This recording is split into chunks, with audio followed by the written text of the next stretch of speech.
Hey, what up guys? We're going to talk about the Irish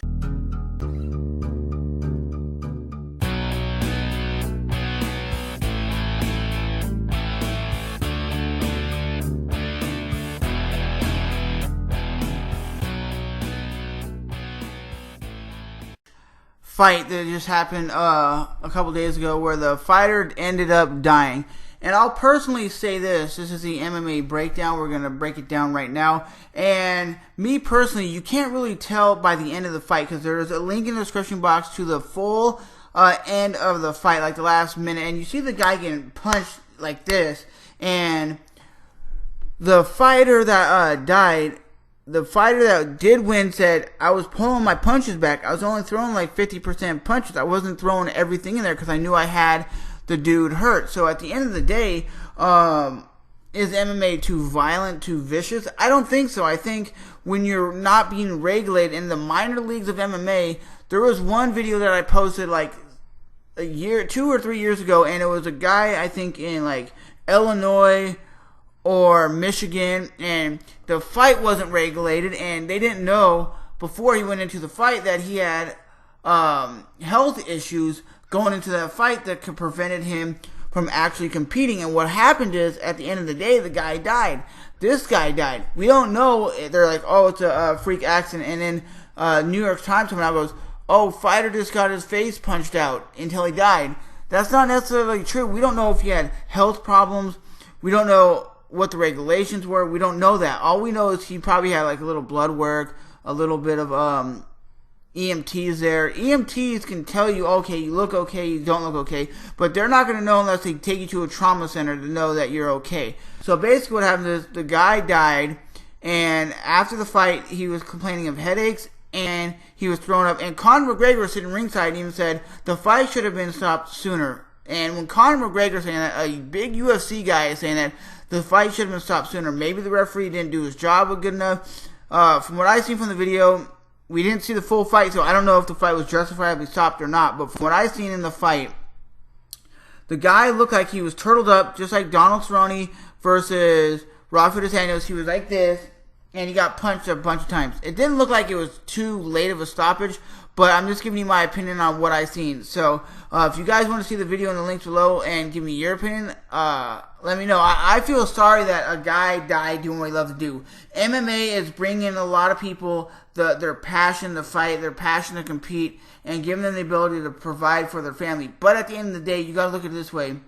Amateur MMA, minor league MMA is not regulated like the professional UFC or anything like that. That's why you see people in the UFC, they get caught with steroids, they get caught with drugs, and they're banned. The minor leagues and amateur MMA is not like that.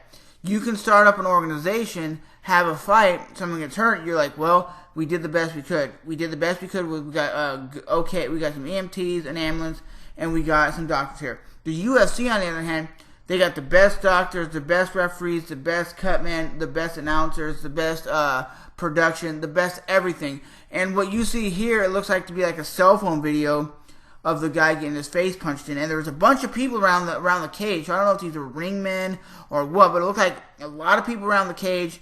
And like Luke Thomas of MMA Fighting says, the fight looks like it wasn't really regulated by actually Ireland. It was regulated by like a third party person. So you got to take it in consideration. When you're fighting, you got to know when you get in the cage, are you safe or are you not safe? You got to take it in consideration. Is this something you really want to do? Because I heard it from Chuck Liddell. I heard it from Rich Franklin. I heard it from a lot of other guys. They were like, oh shit, we're really doing this.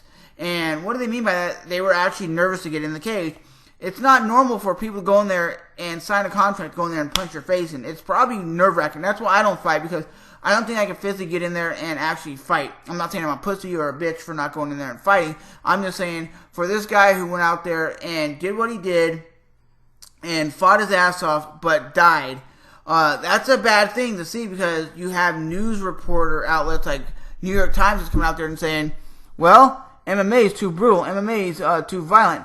Well, you could say soccer's too violent, football's too violent, baseball's too violent. Because if I was a pitcher and I threw a ball out like Barry Bonds and hit him in the head, I can cause brain damage. It's possible. But MMA is just looked at as violent because you got knees, kicks, elbows, and it's just a violent sport. So at the end of the day, remember to smash that like button, hit the subscribe button, and let me know what you guys think. Did this guy die with a freak accident? Did he die because maybe he didn't have the necessary health check before his fight? Because maybe if he would have fought in the UFC, they would have done a health check before his fight and would have said, nah, dude, you ain't fighting.